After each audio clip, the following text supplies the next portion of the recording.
Sir ఒక 2 days back supreme court 498A section కొన్ని observations చేసిందంటే కదా, ఏంటవి? అంటే జనరల్గా ఏమైందంటే మనకు ఎప్పుడైనా కూడా ఇప్పుడు భారతదేశంలో 498 అనేది కొద్దిగా రెగ్యులర్గా నలుగుతున్న కేసు అన్నట్టు భార్యాభర్తల మధ్యలో.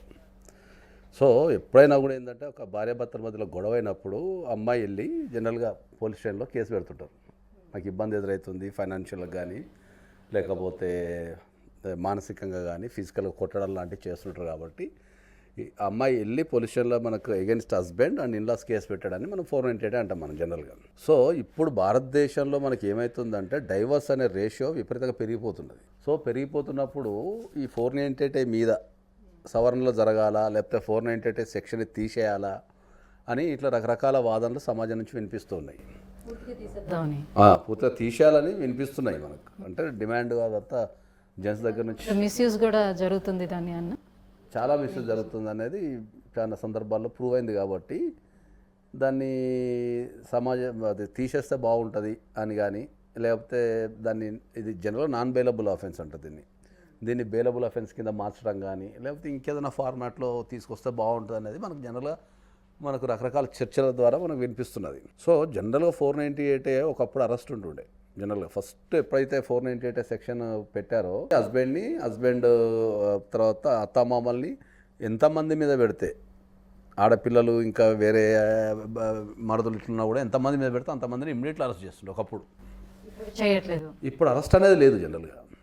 ఇప్పుడు 498లో కాలక్రమేణా మారుతున్న సమాజంలో మారుతున్న చేంజెస్ కావచ్చు, తర్వాత చట్టం మీద ఉన్నది కావచ్చు, ఇప్పుడు అరెస్ట్ అనేది 100% 498లో అరెస్ట్ అనేది లేదు.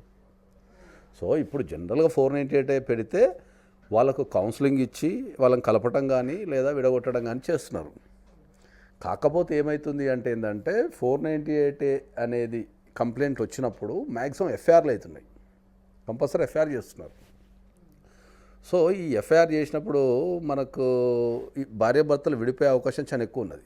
ఓహో మా మీదనే పోలీస్ స్టేషన్కి వెళ్ళి కంప్లైంట్ ఇచ్చావా, మా మీదనే ఎఫ్ఐఆర్ అయిందా, మా అమ్మ నాన్న మీద హీగో అట్ అయిపోయి దాంతో జర డైవర్స్ రేషియో అనేది చాలా పెరుగుతున్నది. డైవర్స్ రేషియోలో పెరగడానికి 498 కూడా ప్రధాన కారణం ఒకటి. సో ఇక్కడ అందుకే సుప్రీంకోర్టు మనకి ఏం చెప్తుందంటే Achin Gupta versus state of Haryana అనే ఒక కేసులో జస్టిస్ పార్డివాలా అండ్ మనోజ్ మిశ్రా గారు ఏం చెప్పారంటే ఒక అబ్జర్వేషన్ ఇచ్చారు. ఇది ఎందుకంటే ఈ కాపురాలలో అంటే ఒక కాపురాలలో శిక్ష పెట్టడానికి ఎక్కువ అవకాశం ఉన్నది 498 కాబట్టి ఈ 498 అనేది పోలీస్ స్టేషన్లో మెకానికల్గా ఎఫ్ఐఆర్ చేయొద్దు. సో మెకానికల్గా అంటే జనరల్గా మార్కెట్లో చేయకపోతే వితౌట్ ఎఫ్ఐఆర్ వాళ్ళు యాక్షన్ తీసుకోవడానికి కూడా ఏం స్కోప్ ఉండదు కదా. కంప్లైంట్ కూడా తీసుకోవచ్చు. ఒక కంప్లైంట్ ఇస్తే ఫస్ట్ ఎప్పుడైనా ఒక పోలీస్ స్టేషన్లో కంప్లైంట్ ఇస్తే ఫస్ట్ జీడీ ఎంట్రీ అన్నట్టు, దాంట్లో జనరల్ డైరీలో ఎంట్రీ చేస్తారు. సో కంప్లైంట్ వచ్చిందని ఎంట్రీ చేస్తారు. దాని తర్వాత కంప్లైంట్ని బేస్ చేసేసుకొని దాన్ని ఎఫ్ఐఆర్ చేయాలా వద్దా ఏందనేది రకరకాల క్రైమ్లను బట్టి ఆలోచిస్తారు. సో ఎక్కడైతే ఇప్పుడు జనరల్ ఏమవుతుంది అంటే ఈ 498 మనకు జనరల్గా ఇప్పుడున్న సమాజంలో ఒక అమ్మాయి కనుక మన పోలీస్ స్టేషన్కి వెళ్ళి కంప్లైంట్ ఇస్తే బేస్డ్ ఆన్ దట్ కంప్లైంట్ కొన్ని సందర్భాలలో ఏంటంటే without any enquiry without any counselling అమ్మాయి ఇచ్చిన కంప్లైంట్ ఇచ్చిన బేస్ మీదనే ఎఫ్ఐఆర్ చేసేస్తున్నారు. ఎందుకంటే చాలా సందర్భాలలో జస్ట్ ఇట్లా కంప్లైంట్ ఇస్తే అబ్బాయిని పిలవకుండా, లేకపోతే అబ్బాయి తల్లిదండ్రులు పిలవకుండా, కౌన్సిలింగ్ ఇవ్వకుండా, దాన్ని ప్రాథమిక విచారణ చేయకుండా దాన్ని ఎఫ్ఐఆర్ చేస్తున్నారు. సో ఈ పర్టికులర్ కేసుని ఆర్గ్యుమెంట్ జరిగేటప్పుడు ఏంటంటే సుప్రీంకోర్టు ఒపీనియన్ దట్ ఏంటంటే ఎవరన్నా అమ్మాయి వచ్చినప్పుడు unless until is not a serious లేదు అనుకున్నప్పుడు జనరల్గా భార్యాభర్తల తర్వాత చిన్న చిన్న గొడవలు ఉంటాయి, చిన్న చిన్న భేదాభిప్రాయాలు ఉంటాయి. ఈ చిన్న చిన్న భేదాభిప్రాయాలు కానీ గొడవలు కానీ అవి పెద్దగా అయిపోయి తర్వాత డైవర్స్కి దారితీస్తుంది. కాబట్టి ఏదన్నా అమ్మాయి ఒకవేళ పోలీస్ స్టేషన్కి వచ్చినప్పుడు మెకానికల్గా అంటే అదేదో ఇక ప్రాసెస్ అంతే, అమ్మాయి వచ్చింది కంప్లైంట్ కాబట్టి దాన్ని ఎఫ్ఐఆర్ చేసి ఇన్వెస్టిగేషన్ చేయాలనే ఉద్దేశం కాకుండా మెకానికల్గా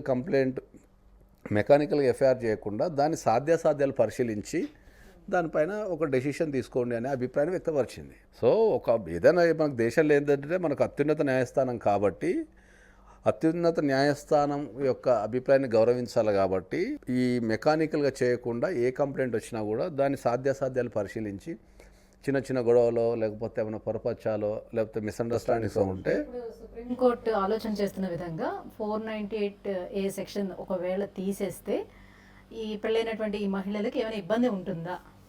డెఫినెట్లీ ఉంటుంది, ఎందుకు ఉండదు. 498 తీసేయమని డిమాండ్ ఏం లేదు. అంటే జనాల సమాజంలో అబ్బాయిలు కానీ వాళ్ళ తల్లిదండ్రులు కానీ లేకపోతే ఇతర వ్యక్తులు 498 తీసేయాలా, సామాజిక పరిస్థితులు మారినాయి కాబట్టి ఒకప్పుడు అది అవసరం ఉంటుండే, ఇప్పుడు అవసరం లేదు అనే అభిప్రాయం జనాల దగ్గర నుంచి వ్యక్తమవుతుంది. సో నేనేమంటున్నా అంటే ఏంటంటే 498 తీసేయకపోవచ్చు, దానికి ఉన్న స్కోప్ మార్చేస్తారు దాన్ని.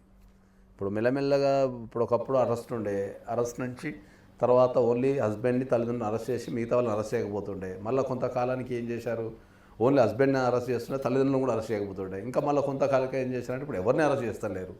సో మెల్లగా ఏం చేశారు, ఇప్పుడు ఎవరిని అరెస్ట్ చేయకుండా ఇప్పుడు పెట్టడం కూడా, కేసు పెట్టేటప్పుడు కూడా మెకానికల్గా పెట్టద్దు, దాన్ని సాధ్యాలు పరిశీలించి వీలైతే సమస్యను సాల్వ్ చేయండి, లేదంటే అప్పుడు తప్పదు అనుకున్నప్పుడు మాత్రమే పెట్టాలి అని మెకానికల్గా పెట్టద్దు అనేదాన్ని సుప్రీంకోర్టు అభిప్రాయం వ్యక్తం చేసింది.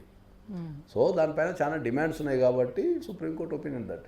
సో వరకట్న వేధింపుల మీద కూడా ఈ 498 సెక్షన్ పెడుతున్నారు, భర్త తరపు వాళ్ళ మీద కూడా పెడుతున్నారు.